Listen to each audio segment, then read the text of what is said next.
तो एक horizontal photograph हो गया, दूसरा ऑलमोस्ट वर्टिकल फोटोग्राफ हो गए, तीसरे थे लो ओब्लिक, ठीक है, जो अल्प तिर्यक हैं, थोड़ा सा तिरछे हैं वर्टिकल ही, वर्टिकल में ही तिर्यक हैं, ठीक है, अल्प तिर्यक ऊर्ध्वाधर फोटो, ठीक है, उसमें क्या होगा,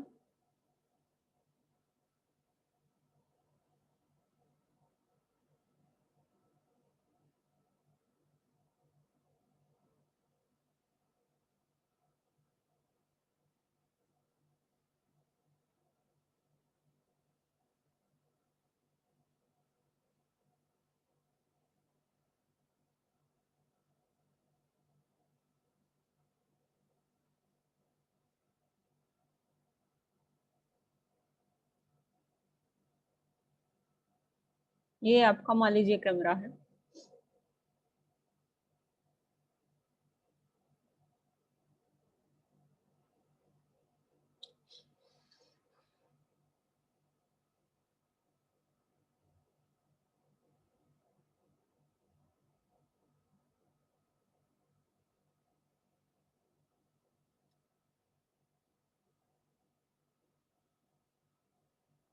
तो इससे क्या आना चाहिए, कैमरे का एंगल अगर पूरा वर्टिकल हो तो कैसे आना चाहिए,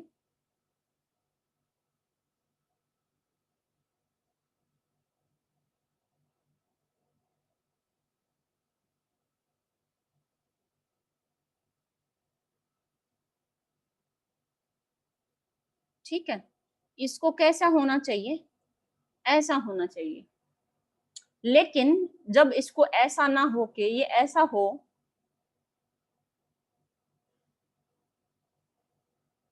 इसके साथ ये 90 डिग्री है, ठीक है, तो 15 से लेके 30, हाँ,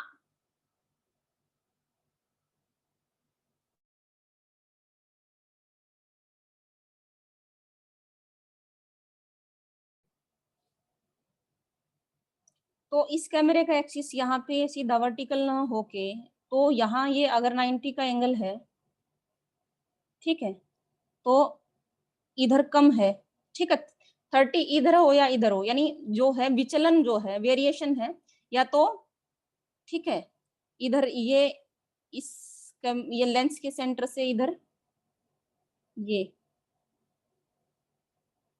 इस तरीके से आए,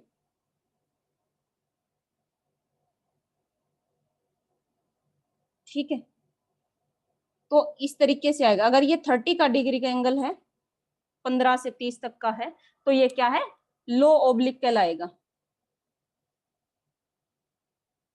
तिरछा है लेकिन कम तिरछा है, 15 से 30 के बीच का अगर इसमें तिरछापन है तो लो ओब्लिक हो गया,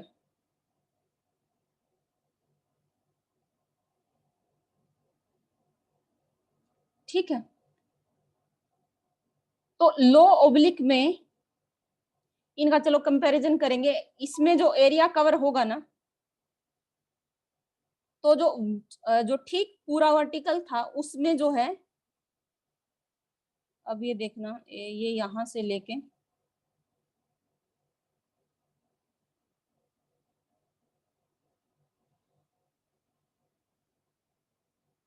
ये यहां से लेके इस कोने से लेके और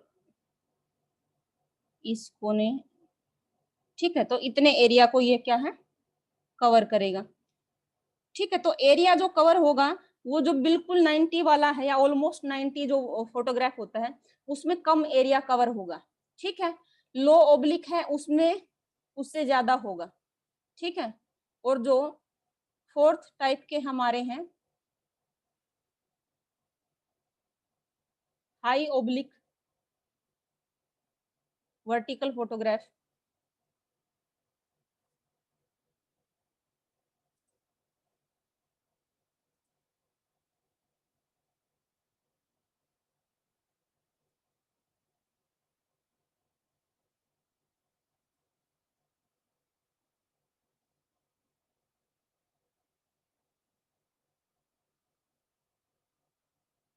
इसमें क्या होता है, जब जो तिरछापन है वो 60 डिग्री विचलन है, 30 से ज्यादा हो, ठीक है, 30 से ज्यादा हो 60 के बीच में तो मीडियम हो गया, और 60 या उससे भी ज्यादा हो तो आपका हाई ओब्लिक में आ जाएगा। ठीक है, 15 से 30 के बीच का है यानी 30 से कम है तो लो ओब्लिक है, 15 से यानी 30 से लेके 60 के बीच का तो मीडियम है। ठीक है, और अगर 60 डिग्री का विचलन है तो 60 डिग्री या उससे ज्यादा का है तो क्या है, ये हाई ओब्लिक में आ जाएगा।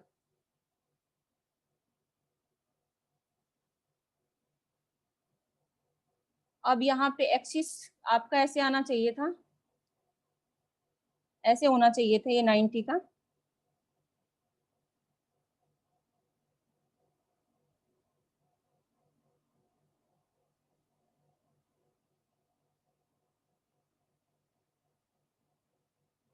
लेकिन ये मान लीजिए बन रहा 60 डिग्री का एंगल, ये यहाँ से 60 का डिग्री का एंगल बना रहा है।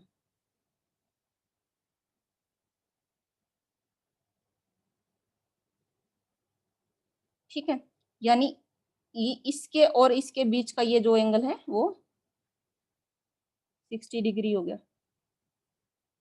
अब ये जो एरिया कवर करेगा,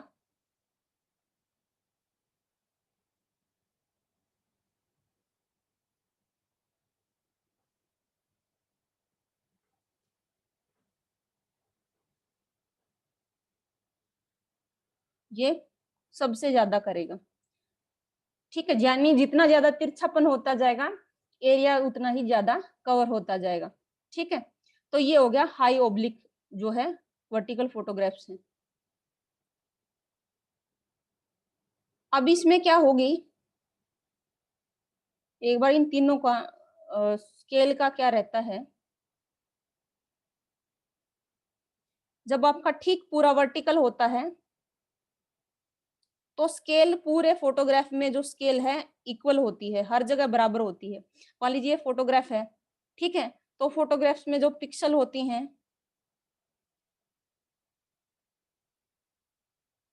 जैसे हम मैप्स के अंदर स्केल जैसे प्रोजेक्शन कर रहे थे तो उसमें हम देखते हैं ना कि पूरी प्रोजेक्शन में क्या हर जगह स्केल, लॉन्गिट्यूडनल स्केल और लैटिट्यूडनल स्केल हर जगह इक्वल है या नहीं है।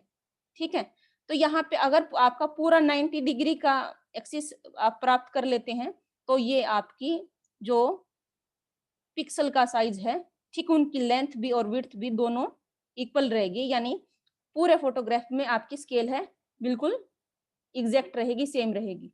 ठीक है, तो यानी बिल्कुल वर्टिकल है तो आपको ऐसे मिलेगा, अगर लो ओब्लिक है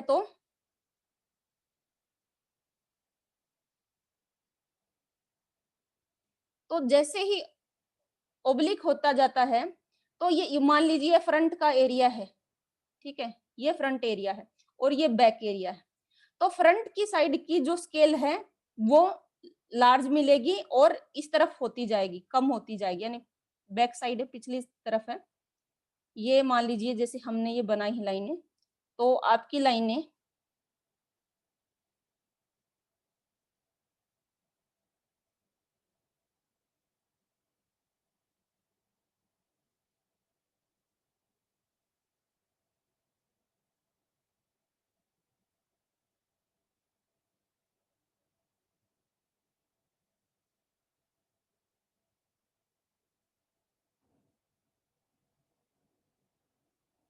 इस तरीके से आ जाएगा।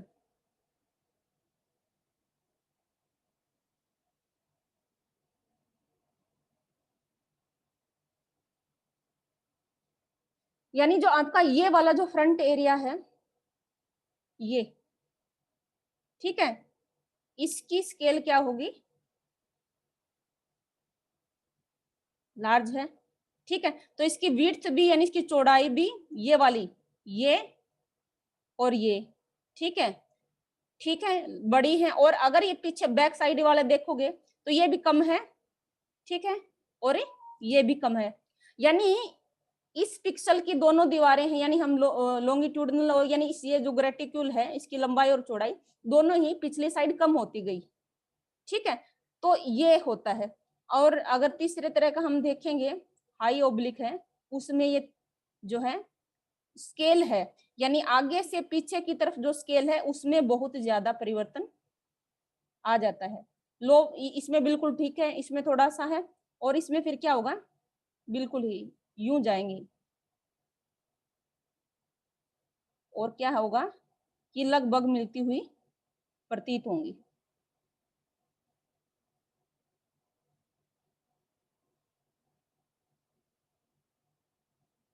ठीक है, इसमें ठीक सा नहीं बन पा रहा है। तो यहाँ पे देखो ये सारी समानांतर हैं दोनों लाइनें, इसलिए जो वर्टिकल फोटोग्राफ होते हैं उसमें कभी भी क्षैतिज दिखाई नहीं देता। क्षैतिज क्या होता है, जहां पे जो है पृथ्वी और आकाश मिलता हुआ दिखाई दे।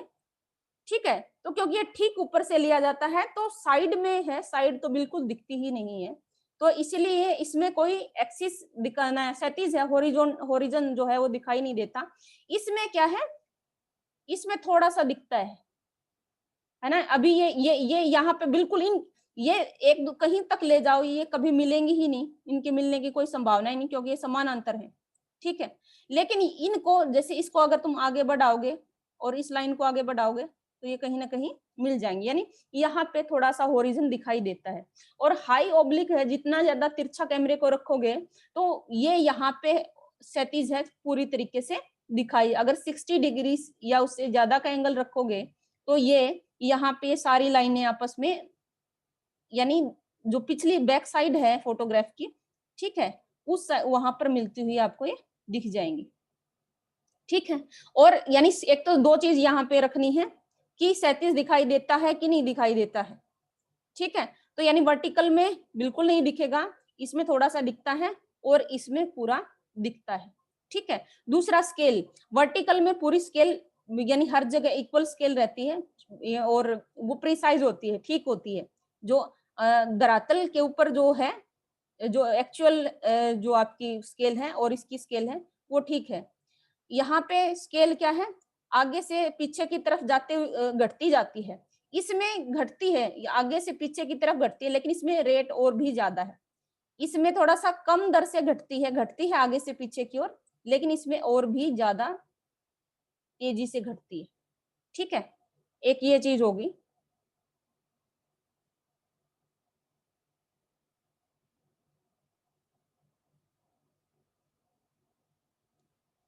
इसमें क्या होता है, जो ये होते हैं लो ओब्लिक फोटोग्राफ हैं या हाई ओब्लिक फोटोग्राफ्स हैं, जब मानचित्र यानी जब ये लिए जाते हैं, जब किसी जगह का प्राइमरी सर्वे करना हो, ठीक है, तो प्रिलिमिनरी लेवल का सर्वे करना है, तो जिसमें प्रिसाइजनेस की इतनी ज्यादा जरूरत नहीं है, एरिया ज्यादा कवर होना चाहिए कि मोटे मोटे तौर पे देखना है, उसके फीचर देखने हैं, तो यानी अगर यानी थोड़ी सी रफ जानकारी चाहिए तो आप क्या है, जो है लो ओब्लिक या हाई ओब्लिक जो है वर्टिकल फोटोग्राफ लेके ज्यादा एरिया को कवर कर सकते हैं।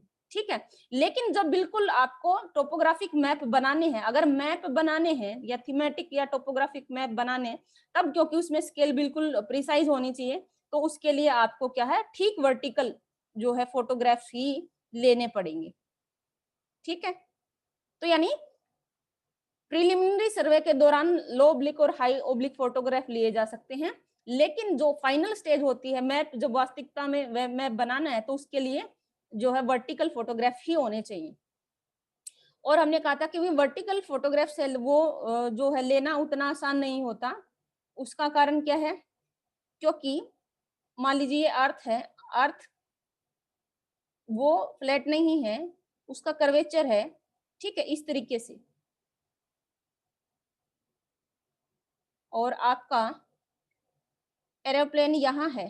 ठीक है, अब ये एरोप्लेन जैसे इसके यहाँ पे इनके बीच की दूरी इतनी है, अब ये एरोप्लेन अगर ये इसी डायरेक्शन में यूं बढ़ता रहेगा, ठीक है, तो ये एंगल चेंज हो जाएगा।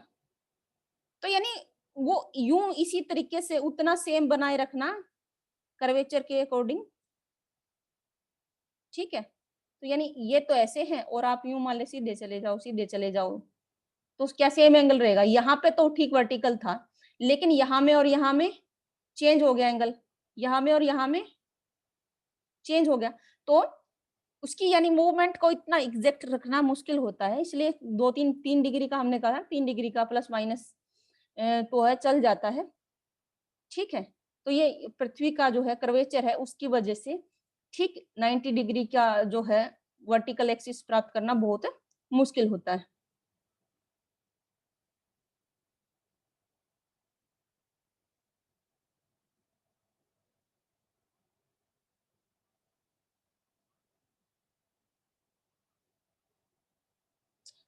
अच्छा, अब जो नेक्स्ट टाइप के जो हैं आपके फोटोग्राफ्स हैं, 3 डायमेंशनल हैं।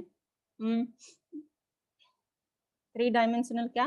द्विविमसीय यानी द्विविमसीय, 2 तरफ से जो लिए जाते हैं, उसमें क्या होगा, एक ही जगह का ना, एक सेम प्लेस का एक ही जगह का, एक इस एंगल से यानी एक इस एंगल से ले लो, लो ओब्लिक फोटोग्राफ, एक इस एंगल से ले लो, ठीक है। जब 2 कैमरों के साथ, और वो दोनों ओब्लिक, 2 ओब्लिक कैमरे के साथ आप किसी एक सेम जगह का, एंगल डिफरेंट है तो सेम जगह का फोटोग्राफ लोगे, ठीक है।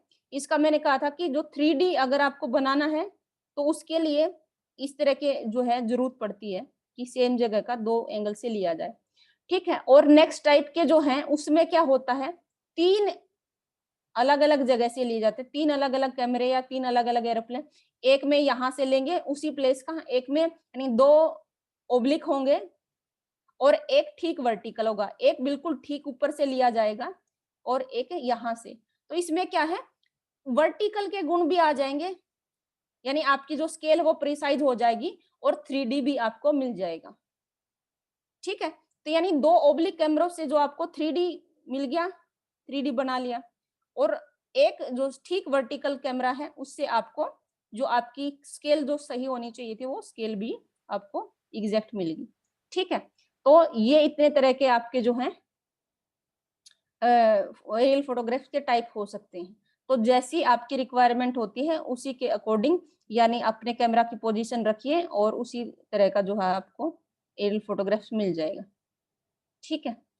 तो इसको कर लीजिएगा आज के लिए, और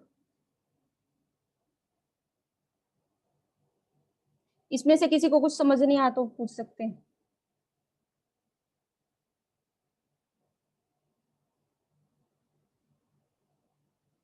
सबको समझ में आ गया है?